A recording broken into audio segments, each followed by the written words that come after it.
Hi, welcome to the Purposefully Human Radio Hour, where we have conversations about creating a more human world. I'm Neil Woodson, and with me is my co host, Jerry Seifert, and we thank you for joining us. Before we get to our guest, Jerry, what's going on in your neck of the woods? Well, I had, that old line about have you read a good book lately? I read a very good book this weekend, and you wrote it. That's So, shameless self promotion. That's like, it's not self promotion, but it's no, shameless. I'm promoting it. No, it actually is a very good book. If our viewers are looking for reading material that captures aspects of what we talk about in Purposefully Human, I think you've done a great job. And congratulations on your third book. Is that correct? It is my third book, yes. Good for you. Thank you. Thanks a lot. This week, and thank you for that. That was not planned, by the way. No, no, There was no totally, no planning totally there. gratuitous. This week, I read an interesting article about talking to strangers, and according to the article, apparently we are getting really bad at being able to do it. And in fact, we have done things to cause it.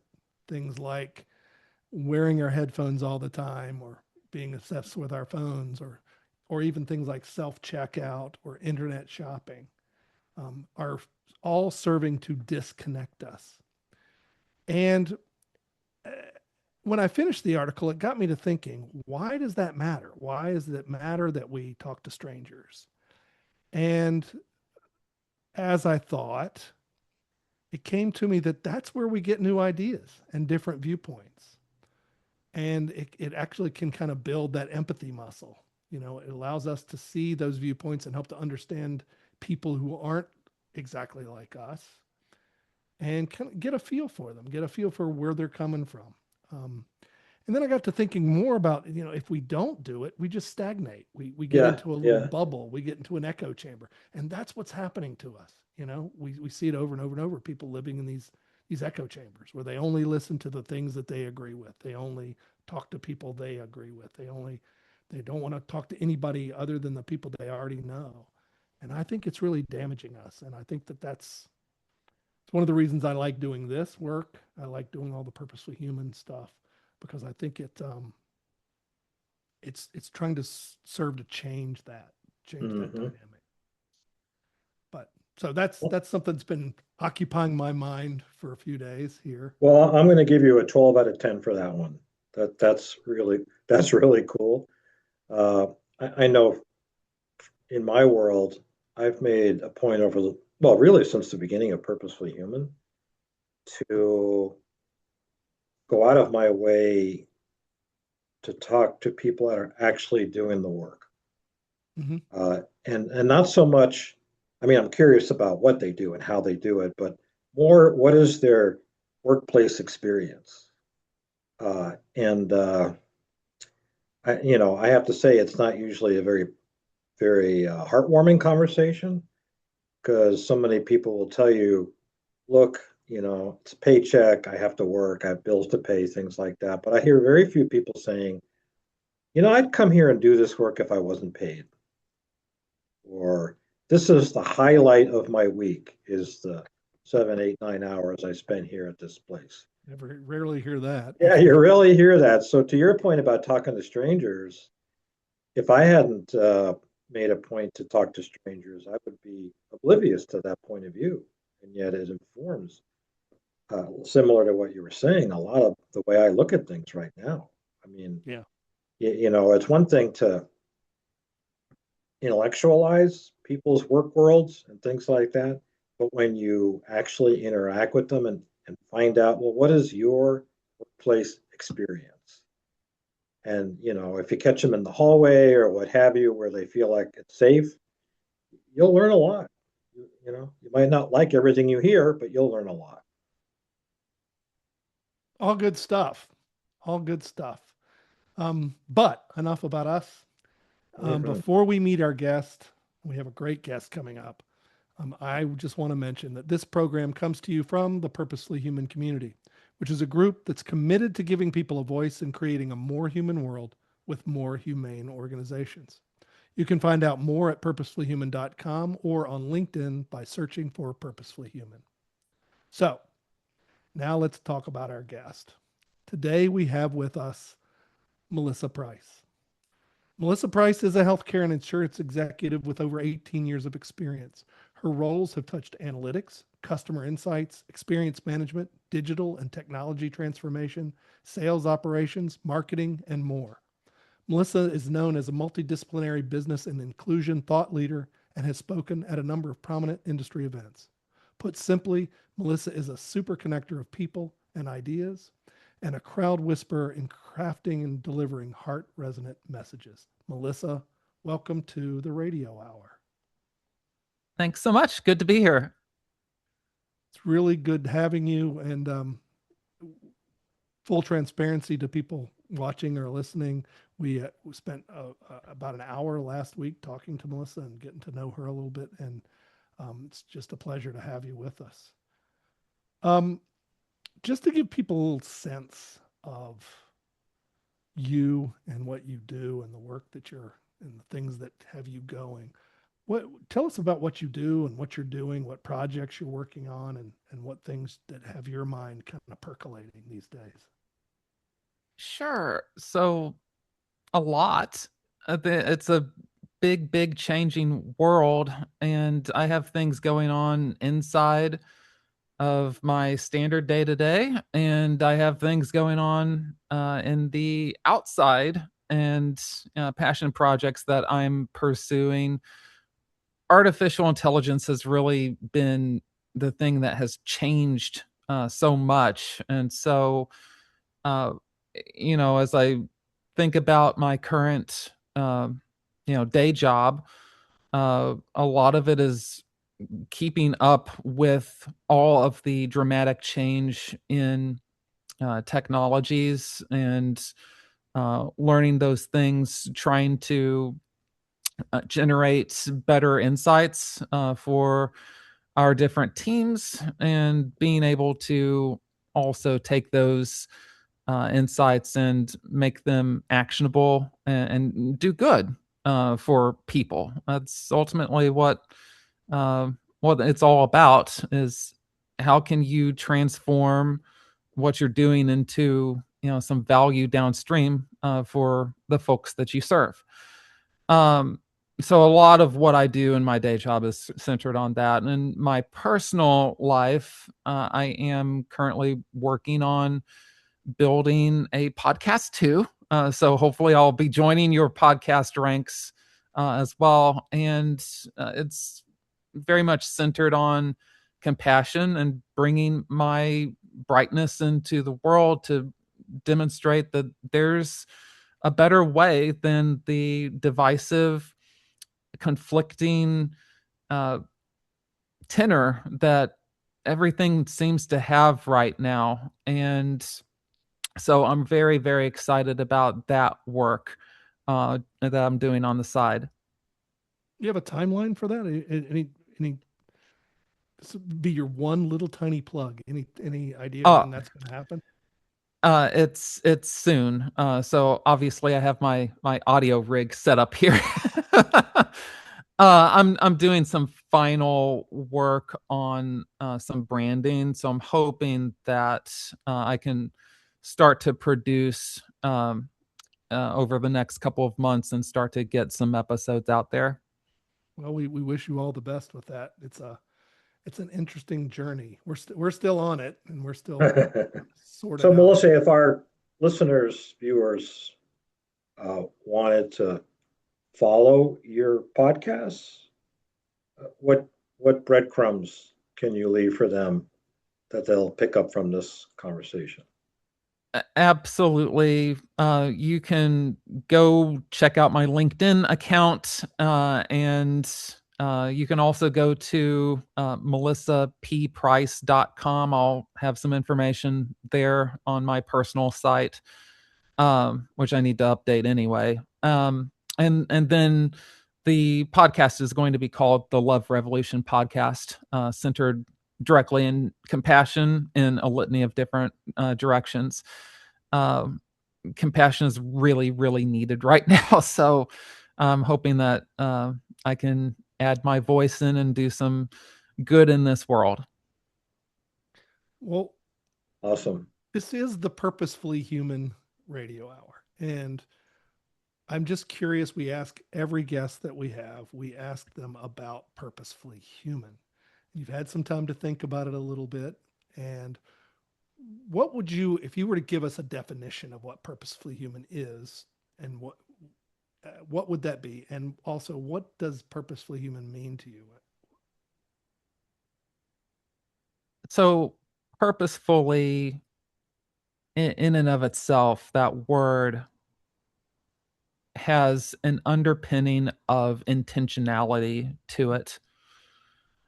And human, uh, obviously you and me and Jerry. Jerry also counts in that picture. A good day. Oh. Some days more than others, um, but we've gotten a little bit over the past 5, 10, 15, 20 years into leveraging technology, you know, social media, leveraging artificial intelligence, all of these things that has created separation. Then we also have COVID-19 that created, you know, an artificial separation as well. And so having that intentionality of relating to people, doing good to people but on a collective basis as well as a group basis, whatever the right forum is for you personally, that is really what it means to be purposefully human, is to walk with this mode of thinking about others. Um, and so how it applies, you know, to me, and how I live and operate is I have made it a personal practice to be intentional with my time, to be intentional with how I treat others, to be intentional about how I treat others individually as well as, you know, larger populations. And in doing so, it starts to become habit. A lot of what we see in algorithms these days is steered towards provoking reaction and emotion, not necessarily in a positive way, you know, oftentimes in a negative way, to keep people on a platform, to get them to engage in platform, to buy from platform, to trust that platform. And it's not very well suited at creating that opportunity to take a step back and away from things so that you can actually think with a little bit more clear mindedness, so that you can walk into your engagements with others with that uh, spirit of goodness and spirit of intention. And so this algorithm and technology has often gotten us away from, in my opinion, it's gotten away from us away from some of those practices that help us to engage with a better spirit towards other people. Earlier today, Jerry and I were in another conversation, and we were talking about these ideas. And a question that continually comes up is, why is this happening today? Has it always been this way? Has it always been this need for intentional? Or maybe a better question is, I think there's always been a need for people to be human to each other, but why is it today something that is in the air? It's seems to be all around us. We see things about, you know, we need to be kind to each other. We need to be more human. We need to be more connected. We need these things. What's going on? What's causing what I, for lack of a better term, maybe is a breakdown in our humanity, if you will? So, one thing that I personally would point to is the fact that we are able to see more and more of the world. Mm. And in seeing more and more of the world, we see all of the flashy good things that others have.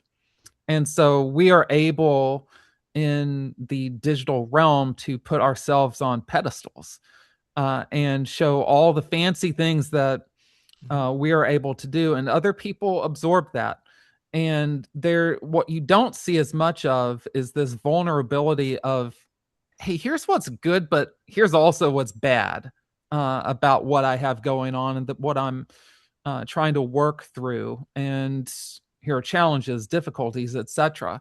And so, because we only see all these fancy good things, Gotcha. we're now in this mindset of comparing ourselves and our lives and all the difficulties that we have with a persona that's out there, and we only see the perfection in that person's life as opposed to some of the failings and difficulties that they are dealing with. And because we're constantly having that bombardment, Mm-hmm. it's put us in this mindset of, well, I got to be like that, and I need to, have this perfection as well. Or better And yet, why isn't my life like that?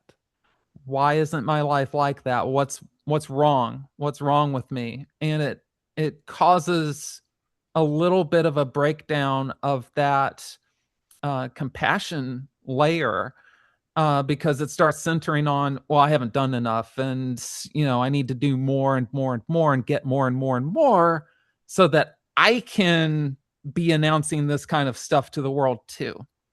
It's And funny because you're bringing up something we used to joke about a lot when, if you remember when Facebook first started up, and yeah, it was kind of like that. If you remember the NPR show Prairie Home Companion, and they used to talk about, it was in Lake Wobegon where all the men are strong, all the women are good looking, and all the children are above average. And Facebook was like that. Everybody's kid was in honor roll. Everybody had this. I just got a new car. I did all this stuff. And you sat back and you wondered, why is my life? How come my life sucks? you know? And and I think it caused a lot of people to get depressed actually about the state of their life because they were just seeing this Candyland version of life rather than, but real life isn't like that. Real life is something different. yeah, Like, and you're right. And I remember when Facebook was initially created, and it was strictly for college students, right? And college students were able to be goofy and do whatever on that platform, and didn't really necessarily have a have an aesthetic, like an online sparkly aesthetic to themselves. And somewhere along the way, as you started to get Instagram fired up and such, and you got the concept of the beautiful feed and beautiful imagery and such, mhm, somewhere along the way during the 2000s, especially late 2000s, it started to shift into mhm. this perfection world. And the social media platforms like propagated that. And uh, and people did not push back on it, and instead they fed into it. and, So and there was and because of that, like, you can see that kind of lack of intentionality about, I'm going to protect myself in that. I'm going to instead lean into this kind of perfection space. so I'm going to lean into a persona, or maybe even a fake person, a very fake kind of. I'm not going to be really me here. I'm going to be what I want the world to perceive of me, which we do anyway to a degree. Yeah. But I think we do it to a greater degree online than we do it because you can. You can hide a lot of imperfection online, you know, than you can in the live space. Melissa, Well, that's really insightful. Thank you, because I can see with the amount of time that people spend in those places, how easily it can begin to evidence itself in real life. So if you spend some number of hours every day on those platforms, you know, and even even in business, folks are not exempt because their Facebook is LinkedIn, and the same thing has happened to LinkedIn. Uh, so you start to pick up your cues and uh, your inspiration and your persona and all these things that we bring into the real world from that world. And it becomes part of the response to Neil's question: why has this become such a problem now? Because I thank you for that, because I hadn't actually arranged the puzzle pieces quite like that, but I can actually see people in the real world, now that I think about it, behaving like they're interacting on a platform with the real people as opposed to the digital people. And it does exactly what we see. You see people behaving badly in the real world, just like they do in the virtual world. Well, it kind of goes back to Jerry, what you and I were talking about earlier when we talked about talking to strangers. Yeah. Melissa, I talked to Jerry a moment ago about, I had read an article about talking to strangers and how we're losing the ability to talk to strangers because we have so many other things to occupy us. Like, people actually do things like wear headphones so they don't have to talk to strangers. They, are, stay on their phones all the time so they don't have to talk to strangers. Or, we shop on the internet. We do all these things where we disconnect. We're not with people, and we're losing that ability to talk to strangers. But we need to. Talking to strangers is how we grow ourselves. It's how we grow our ideas. I mean, when you talk to a stranger, you're able to talk about things, and you go, "Oh, I never didn't think about it that way." Just like we're doing now, um, learning new things, because you're not necessarily in my bubble. Um, but if we only stayed within our bubble, we don't grow. And I think we need to get that skill back. We need to learn how to talk to each other and not be afraid to talk to each other and have that vulnerability with each other, because your a lot of your work is going into compassion. Well, compassion's all about vulnerability. So I think this is a really, really good insight, that what is technology doing to us to kind of take apart our ability to do those things. And then when you couple in AI into it, AI is going to take is, or at least a lot of people believe, it's going to take away our ability to do a lot of things. Um, Writing, for example. Um, Even I always laugh at the people that are, well, I get AI to write my emails. Really? You can't write a 2 sentence email. You got to get AI to do it. Please. I don't, to me, I just think that's just really inhuman. But I don't know. What do you think? What in your view of AI? I I think that AI is like most things out there. It has the potential for so much good and Mm-hmm. has the potential for so much bad. Mm-hmm. Mm, And uh and so AI is a tool, and humanity's usage of said tool is going to determine the course of it, just like humanity's usage of social media determined the course of it. And so if people are going to engage with artificial intelligence, which I do, and I found it helpful, but you mentioned writing.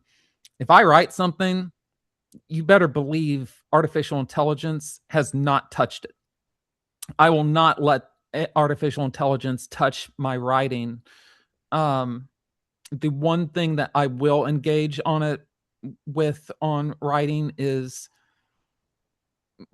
help me find a different word for this. So synonyms, or I don't like the phrasing. I've been working on this for a long time. Do you have suggestions on how I can rephrase this a little bit? I just You do the know, grammar that's check part. It's big. I use it for grammar check. there you go. But Punctuate this sentence because I'm having a hell of a time.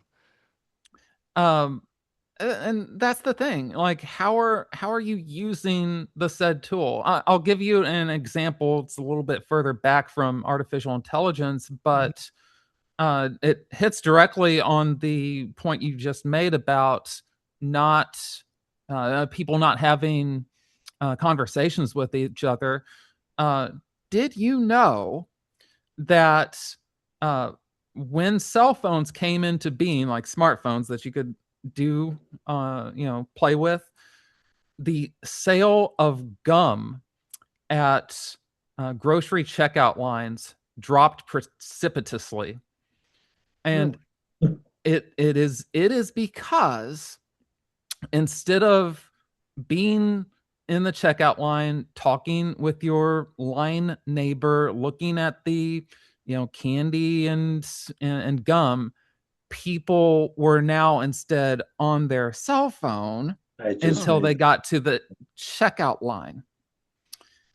And that's true. so That's very true. We used to joke, and I miss it now. You remember they used to have like the National Enquirer was always like sitting there, and you would yes, joke with you'd be standing there next to somebody and you go, "Yeah, look at this! Look at this! Space aliens are found in, Jeff Bezos' house or something, something crazy like that." And yeah, yeah. you'd begin this little conversation with the guy standing in front of you, right? So yeah, I can see that now. We don't do that anymore. And it's went further. You have now self checkout lines, so you Mhm. don't need to engage with anyone. You just go and check out yourself, or even the Amazon Go concept, which is you go into store, pick up things, and you go out, and it's self monitored what you took out of the store and charges you through your app. Like all of these things are now stopping that opportunity for conversation with stranger or neighbor, and instead making you very self-sufficient, which underlines the fact that intentionality in how you engage with other people becomes so much more important. These are all tools, they're great, but how are you adjusting so that you can be intentional in including people in your life? And how many, that, let's go back to compassion for a minute. If we, the definition of compassion, that is, being aware of someone's suffering or need, and then having a willingness to help, it's very possible to lose that ability if we live in the Amazon Go world where I go in, I get what I want, I leave. I don't even have to say good morning, good afternoon. I don't have to say a thing. I don't even have to acknowledge that there are other humans in the space. What would we lose? What do we lose in that case? Do we all become the bad guys in the story in the Bible where the Samaritan, the good Samaritan comes along and takes care of the guy that gets beat up? Are we all going to become the two guys that walked before and didn't do a thing because we didn't bother to pay attention? Because we're being programmed not to. I know that sounds crazy, but it seems Yeah, possible. yeah. It, like I said, tools can be used for great good and tools can be used for great bad, but how are you adjusting to it so that you are using the tool responsibly, but what you're missing out on now, how do you intentionally, you know, put that back into your life? And you're right, compassion disappears as we don't see as much of the suffering or difficulties of the world. Mhm. And it becomes really important to make sure that we understand what our neighbors going through, their worries, their difficulties and such, so that we understand that, oh, things aren't so great for them compared to what I'm seeing On in their life Facebook, on the social media. Yeah. right? What I saw on Facebook. So I'll ask a big question. What do we need to do? And maybe you haven't thought about this, so I hate to put you on the spot, but as a society, or as the larger community, what do we need to change to begin treating people with more humanity?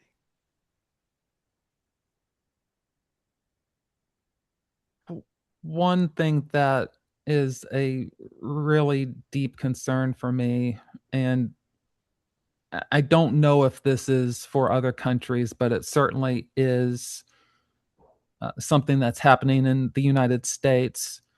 Um, Mm-hmm. there is less movement in the United States than there used to be. People used to move far Mm-hmm. away for jobs, but now they don't. And we also have, again, great tool of remote work, but there's a cost to that as well. You can work wherever you want for a lot of jobs. Uh, and what the result of that, either staying by choice or staying because of you've been enabled to do that, what that does is it prevents you from being exposed to different peoples around the nation. And if you don't experience different peoples, you are not experiencing different joys, hardships, difficulties, celebrations, and so you are not as well rounded to experience that compassion. The other thing that is happening that I see as a societal issue in our nation is that for people who are able to move around, um, some of them are starting to self sort into like minded cohorts. You have seen that activity online Mm-hmm. in groups and different things, and now it's starting to happen in this nation. And so, if you are self sorting into and moving to where you think there are like minded people, well, you are sealing off roads of compassion. And so, one of the things that people need to do is to intentionally have experiences in their locations with people who need help. Maybe that's going to volunteer at a hospital. Mm-hmm. Maybe it's going to volunteer at a food bank. But making sure that you are engaged in an array of your community, and making sure that you are, and again, social media is not going to do that. Social media is not going to be the way you volunteer at a hospital or a food bank or wherever it is. You have to do that, but Mm-hmm. that's where you start to experience the depth of need of people in this world. Mm-hmm. And that is where compassion starts to break through. But it takes an intentionality to be able to say, I am going to go to this place and I'm going to volunteer and serve people. Mm-hmm. It would seem, yeah, there's a lot of things we need to change. And I would totally agree with your thinking about not getting in that echo chamber, not just being around the people that only have your point of view. Sometimes it's good to get in a place where people are diametrically opposed. Um, it's difficult to do that, but it can be a good thing. And I totally agree here with your people need to move more. At least that's what I wrote down. But I also put people need to travel more. People need to Mm, go places.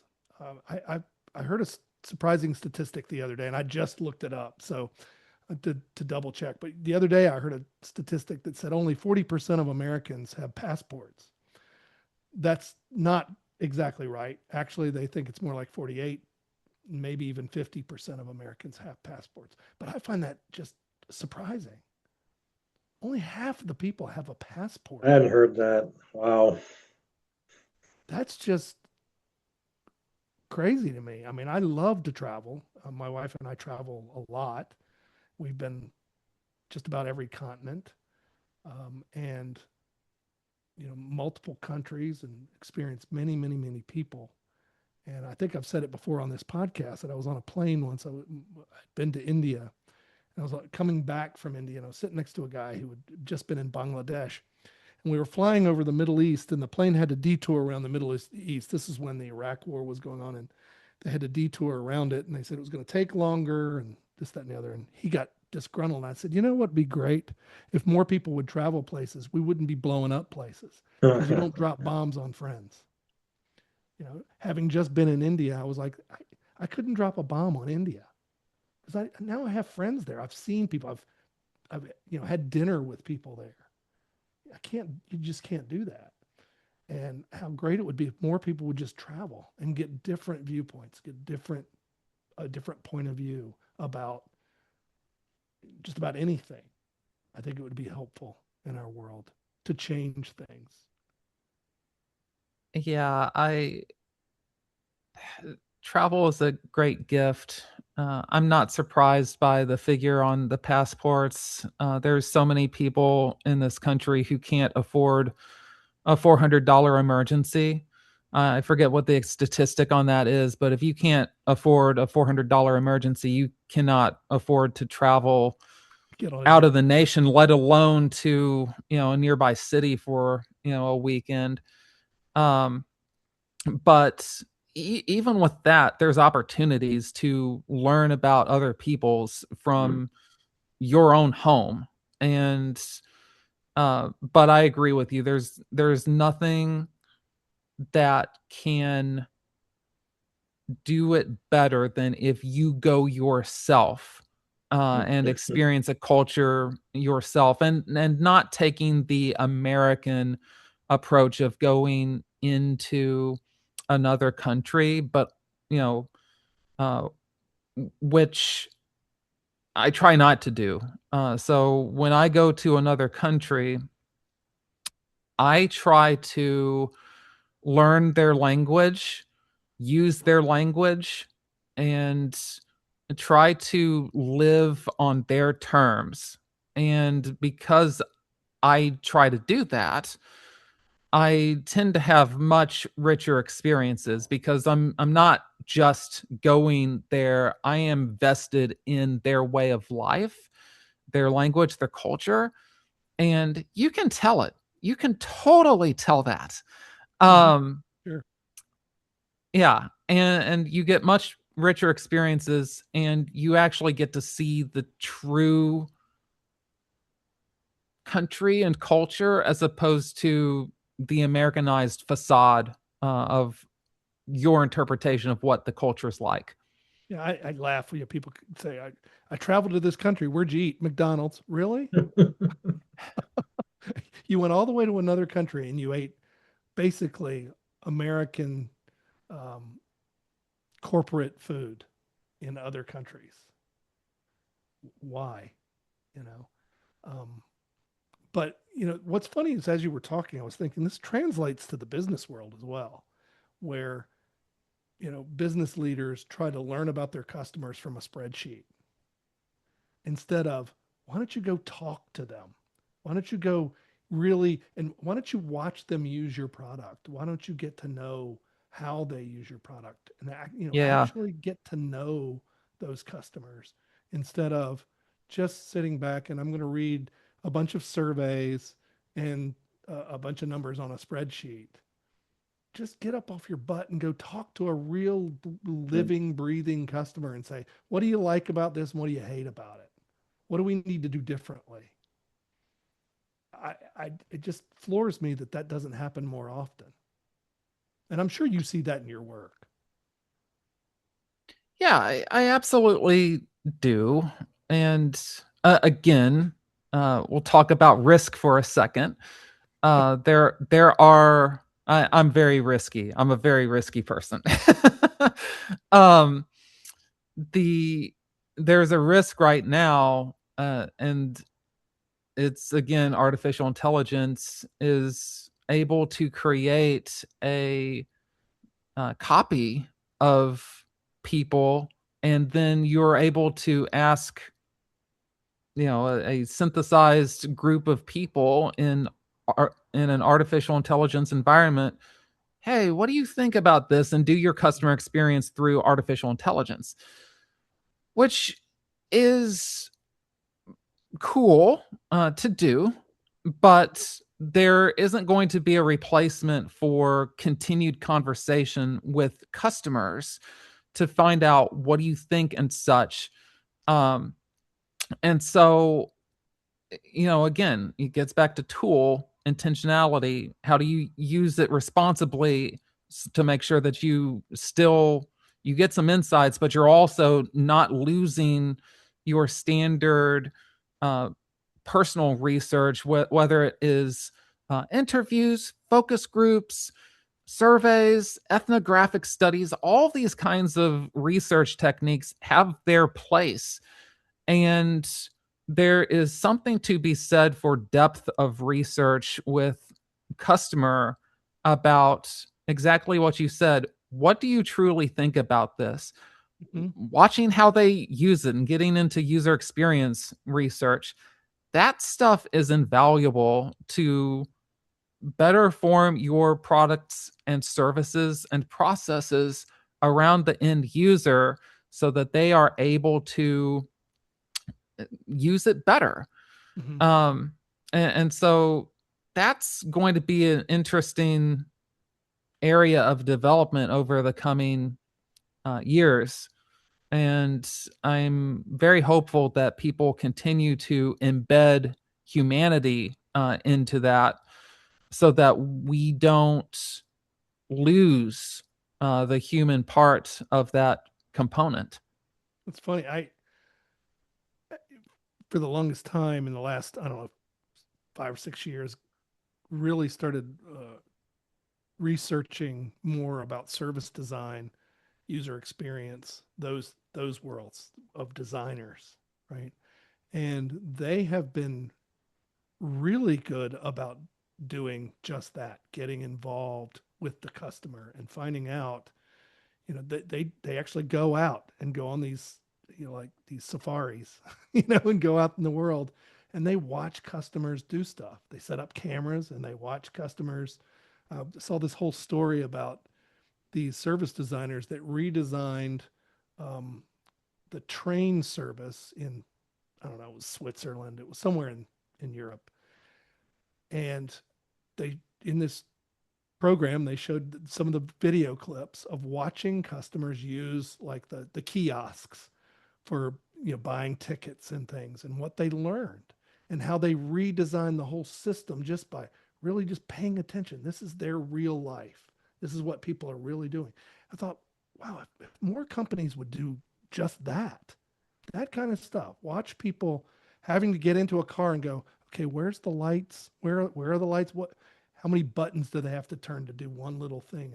If they would really pay attention to that, how many things might change if they would just watch and listen, instead of relying on data on a piece of paper. And I before we move on from the AI twin conversation, which I was fascinated by, Yeah, I'd love to get Melissa's take on something because yeah. Melissa, you live in a world that I think few of us live in. I mean, you're a purposeful human, uh, compassion podcast. I mean, you have all the makings of a human, deeply purposeful human, and I appreciate you for that. But you're also a corporate executive. So I want to share an observation and get your take on it. So I probably have been invited to a dozen exclusive workshops on how to build digital twins, to do customer research, how to build digital twins. I have not yet seen a seminar on should I build digital twins. So where you live at this intersection between being a purposeful human and being a corporate executive. What the heck? Shouldn't we ask why before we do how to?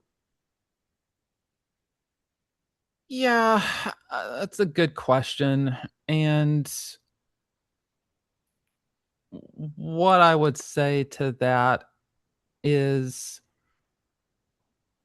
people are really, really hungry for insights and don't necessarily have all of the budget possible to do everything that they want to do for customers. And so that's where the appropriate mix is going to need to be really well thought through. Um, and and also uh, what kinds of questions are appropriate for using a digital twin versus using a focus group versus using an ethnographic study, etc. And so what I haven't heard a whole lot about is uh, how the insights generation for um, for customer experience data like that is going to be resorted to make sure that you're using each of them appropriately and not losing Mm, all of them. So I think that if I was working in that space, that's something I would be like working directly in that space. That's something I'd be directly thinking about on a regular basis, and it's probably something that people are talking about and trying to figure out. Okay, well, what's the right mix of these things? It's kind of like if you have a new kind of uh, advertising vehicle, you kind of resort. Like now things are resorted so that people include advertising in social media. Well, that wasn't the case before. So where did they deploy it? Well, they did it in television and radio and newspapers, etc. And they had to kind of carve out a niche for, okay, this is how we're going to handle social media. So I think that is going to be the thing that happens over time within the customer research space about what's the new resorting of these things, and how do we not lose touch with people because we have this cool new AI tool. What are they using to build the twin? They actually, and this is my understanding of it, Mhm. and because I haven't done this before, they're actually using live people and live interviews. And so they have these interviews, they absorb it into their engine and create an artificial intelligence surrounding what the responses were in the interviews. And then, so that it does not grow out of date, they are continuing to have interviews with people and infusing it over time. Over time, some of those legacy answers start to be depreciated in Mhm. that tool so that you aren't skewed as consumer behaviors uh, and thoughts on different questions evolve. So is the point to take many different viewpoints and create kind of a generic, this is a generic customer that has high points, low points, all the points in between, um, kind of molded into one unit, if you will? Is that kind of the point? I think so. Again, I'm not an expert in this. It's possible that they might have some segmentation approaches in there as well. Like Mhm, mhm. this is This is a customer A, 30-year this is old and this customer is a B. 40-year. Yeah. Gotcha. Yeah, I would suspect that they have that as well. But yeah, it's to have a general composite that you can go in and say, we are thinking about X idea. What do you think about it? Or what is your perspective on, topic X? And you get a quick response back as opposed to going out to market and having a research project that takes 3, 6, 9, 12 months. So that actually speeds up that research, enables people to move a little bit faster than what it would take to gear up and do research. But I would be curious. This is a whole nother topic, but I'm just going to throw it out there. I would be Yeah. really curious since the AI basically is a backward looker. It's only looking at what it can see. Um, I'm curious about, how many things have been created where everybody thought nobody will like this, and what everybody did like this. Everybody thought this was great, and could we be missing the forest for the trees when we say, okay, here's this AI, this digital twin, who says, nope, that's going to suck. Don't do it. I think Melissa already gave us some guidance on that, to be honest. I mean, talking about the right tool for the right question. Yeah. Because when I hear folks talk about, digital personas or digital twins, are right, it's sort of like an inverted 80-20 thing. They take great big questions and they ask their digital twin, like, would you spend $5 million on a product like this? And based on the data, Neil, to your point, they're going to get an answer, hell no. I mean, that problem is not worth that much. Right, right. And then based on that, they think they've got an engine. They can ask any question because they got an answer from To the one question. to one question that you probably could have answered over a cup of coffee. Who the hell's going to spend millions of dollars on that? Right. And I get your point about people ended up liking it, but I Mhm. don't think, from what I'm observing, the critical thinking is there to go into more than the most obvious of questions and then declaring victory. We've kind of touched on this several times in this whole AI conversation that broke out here, but I think people are so, and I'm going to use a strong word, they're so desperate to prove that it works that they're Mhm. Mhm. taking thinking shortcuts. We've spent all this money on AI. Damn it, Yeah, it's going to work. It works. yeah. I saw an ad for ServiceNow last night that said, "Hey, now I have an AI initiatives dashboard so I can see if my portfolio is working." Maybe I don't know what would be on that dashboard, but you know, but it sounds good, right? Who wouldn't want an AI dashboard to tell Well, them if everybody at Coke thought new Coke was going to be the greatest thing ever, and it was a flop. yeah, well, those of us that were living in Atlanta then, to your point, could have told them that. Don't mess with Coke. Yeah, don't screw around with it. Everybody likes it like it is. Yeah, yeah, yeah. All right, we It's we we're gonna run into the overtime whistle's gonna blow here soon. So I have to get to one question, and mm, this is a really really important question, Melissa. And if you if somebody came to you for advice about being purposefully human, what's one thing that you would give to anyone that would help them to be more purposefully human in their everyday life? What's something you would say, this is something to do and it would be good for the world, let's say? What might that be? What would that advice be? well, it's going to come off Not a big thing, brash. Melissa. I know this is a Yeah. really simple question. Oh, I know. This is going to come off brash, but it is shut up, remove your biases, and listen. Hmm. And you know, we are very, very attuned to ourselves. Uh, social media has been wildly successful because it's focused on us as opposed to others so often. Um, it's ironic it's called social media because it's all about you.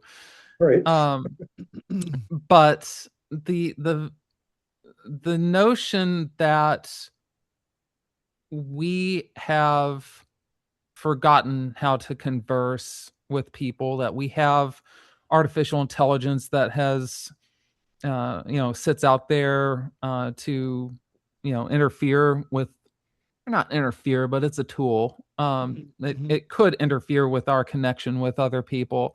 Smartphones interfere with connection with people, although bridging connection with people. Um, the fact of the matter is that a lot of these communications methodologies are oftentimes a one way direction. We're not necessarily listening to what is going on with other people. And we also, at the same time, have our own perspectives on life and such. But to really tune into another person, you have to take and remove your biases. You have to stop talking and posting, and you have to listen to the other person. And I'd say it's also an active listening as opposed to just absorbing. Like, ask more questions. I have on my laptop a something that I taped on with a postie pad. So it's a postie pad, and then I put tape on, so it made sure it stuck. And all it says is ask more questions, have less answers. Mm. And that is so important for me to remember. And I often think I'm not remembering it enough. Mhm. Um, and I want other people to share with me what is on their mind. I want other people to tell me the truth and not have fear that I may react badly to what they tell me. I just want them to be real, authentic, and vulnerable with me so that I can actually absorb what they have to say and treat someone better or make a better action. And that comes from closing the mouth and putting ego at the door and just saying, "Hey, tell me what's up for real." And getting that authentic answer back from a person. It may take some time to get an authentic answer back because people are so guarded about, can I trust this person? But you have to start somewhere, and eventually, as you make that a practice, it will break through and people will know, I can be authentic with this person and share the good or the bad. Mhm. And there's not going to be a negative result back on me. If anything, something good will come from it. Oh, I got nothing else to say to that. Jerry, do you have any further questions? We're kind of near the end of Are we out our of time? Because I was about gonna out of just, time. I was just gonna add one thought. Uh, Go ahead. uh, it's kind of interesting and more than a little disturbing, and maybe ultimately hopeful. We went from no technology, and you had to go into town, sit in the park, go to a bar, and interact with people, to telephones, which was a conversation extender. You might not be with the person, but you were going to have a conversation with them. To television, which was one way, but you were watching it with people. So more content, but you were with people watching it together. To personal computing, now your head's down over a machine. To social media, where you don't have to interact with anybody for anything. And I think to some extent, what we're saying today is we're kind of reaping what we sowed. And maybe the hopeful look forward is, you know, build out those safe spaces where people can gather to converse. And so Melissa, we're Capitol Hill, right? Here in Seattle. Well, Capitol Hill is kind of like where people gather, and there's always something going on at Capitol Hill, but it's not about the technology. It's about people being in the same place at the same time. So this weekend is the I guess it was last weekend, the free swap meet at Cal Anderson Park. Then there'll be a festival. Then there'll be an outdoor concert. That, yeah, there's always, and I think our younger cohorts are demanding this, and to some extent, we're not providing it.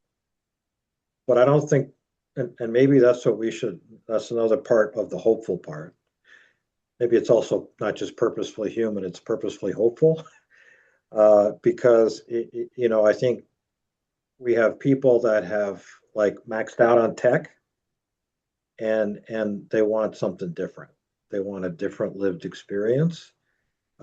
So maybe our younger cohorts are going to just be so insistent that we can't ignore them. That would probably be better for everybody. I am with that, so that the hourglass doesn't run out. I have to say thank you, Melissa. Thanks for your time. Thanks for being with us. Thanks for sharing your insights. Mm-hmm.